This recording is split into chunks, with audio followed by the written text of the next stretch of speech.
Tar. Di rumah dinas saya di Semarang, sebelahnya ada lontong sayur keliling, juga orang Minang yang jual. Rasanya mirip banget dengan yang ada di sini, mirip banget. Maka tadi saya pengen sarapan ke warung, sebenarnya pagi tadi belum sarapan. Dikasihnya pas di sini lontong sayur, enak. Maka saya tanya, ya habis dong. Kalau makan sarannya dihabisin, karena kalau disisain itu akan jadi sampah. Ada sekian banyak orang belum tentu bisa makan, maka harus dihabiskan. Ya. Tadi dikasih berapa nih Pak? Dikasih kaos kotak-kotak tadi.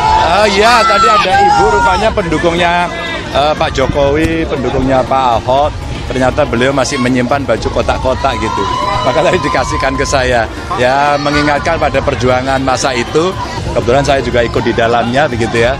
Ya, terima kasih lah. Ke Pak Sekda dan sudah dijelaskan sama PD Pasar nih, PD Pasar jelaskan. Pak, beliau kan di kepala daerah Jawa Tengah ya Pak, kok mendapatkan tapi itu masih cewek-cewek nggak sih Pak? Nggak tahu, banyak. Ada perhatian kecil nggak Pak dikritik soal penanganan air di Jakarta Utara yang masih kurang kalau kata Pak Ganjar? Ya, salah satu problem Jakarta yang sudah lama dan terus berlangsung adalah air bersih.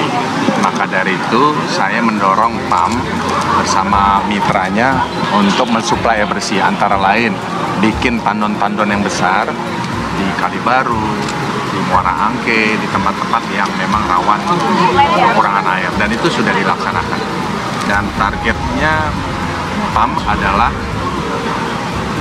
merevitalisasi pipa-pipa. Okay? Itu disampaikan ke Pak Ganjar, Pak?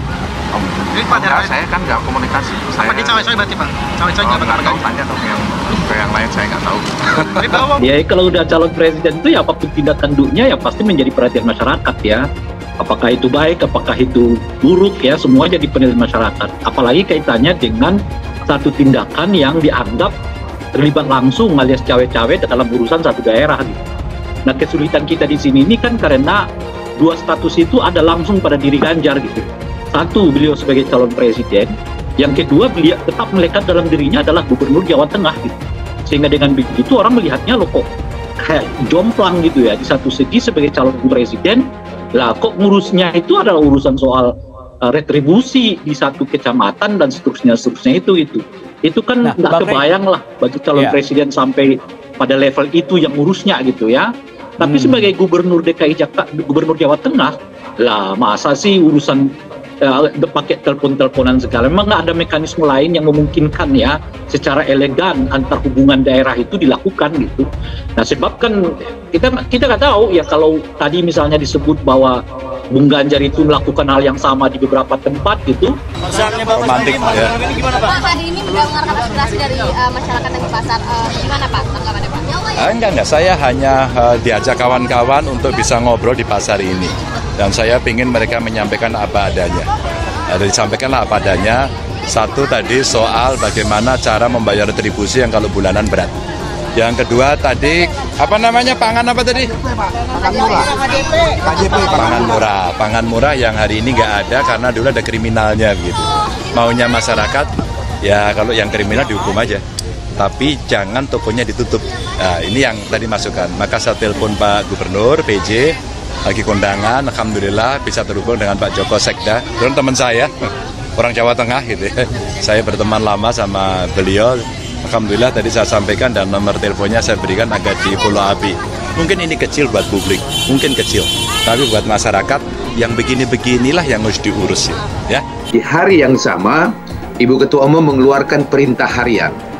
Salah satu perintah harian itu adalah menginstruksikan kepada seluruh 3 pilar partai atau kader partai untuk langsung turun ke bawah, bertemu dengan rakyat, bersosialisasi, bersalaman dengan rakyat, dan dengarkan aspirasi rakyat. Instruksi harian Ketua Umum itu kemudian diterjemahkan oleh seluruh kader partai. Mas Ganjar Pranowo sebagai seorang kader partai yang juga mendapat mandat sebagai bakal calon presiden, menerjemahkan instruksi harian Ketua Umum PDI Perjuangan itu dengan langsung turun ke bawah, bersosialisasi, dan ketemu dengan masyarakat luas. Tentu ketika beliau melakukan sosialisasi, bertemu dengan rakyat di luar Provinsi Jawa Tengah, kapasitasnya adalah sebagai bakal calon wakil presiden. Namun demikian, beliau tetap memegang sebuah etika politik dan etika pemerintahan. Loh, ini Bung Ganjar kok banyak sekali ngurus persoalan di berbagai daerah ini. Beliau ini gubernur Jawa Tengah, apa gubernur Indonesia sebenarnya gitu. Sehingga begitu banyak keluhan masyarakat disampaikan, sebagainya gitu. Bahwa pada saat ini Mas Ganjar masih menjabat secara resmi gubernur Jawa Tengah. Sehingga beliau mengambil tempo atau waktu untuk bersosialisasi dan bertemu dengan rakyat serta mendengarkan aspirasinya itu hanya pada saat hari libur kerja sebagai gubernur, yaitu pada hari Sabtu dan Minggu atau pada hari libur nasional yang lainnya. Baca pres lain kita sudah melakukan sosialisasi jauh-jauh hari.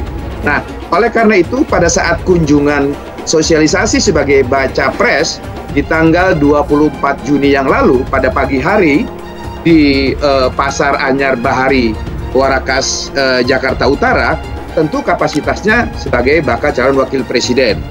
Beliau mendatangi baca pres ya maksudnya ya Mas ya? Sebagai bakal calon presiden, ya. Maksud saya sebagai bakal calon presiden.